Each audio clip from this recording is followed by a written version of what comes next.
મિસઅન્ડરસ્ટેન્ડિંગના લીધે સંબંધ ન તોડતા. સાચી વાત છે. કોઈપણ સંબંધ મિસઅન્ડરસ્ટેન્ડિંગના લીધે તો ન જ તૂટવો જોઈએ. આજકાલ મિસઅન્ડરસ્ટેન્ડિંગ શબ્દ કોઈપણ સંબંધમાં વધારે ભારે બની ગયો છે.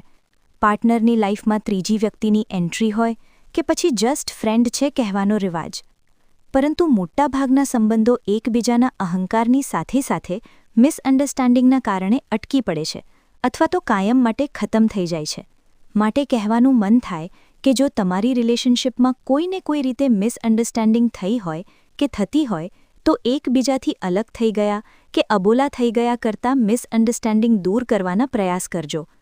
હુંપણું છોડીને પોતાની વાત પાર્ટનર સમક્ષ રજૂ કરી જોજો.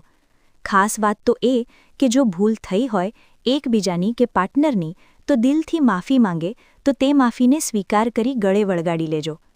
કારણ કે કોઈપણ સંબંધ પૂરો થવા માટે નથી ઈશ્વર બનાવતો, શરૂ રહેવા માટે બનાવે છે.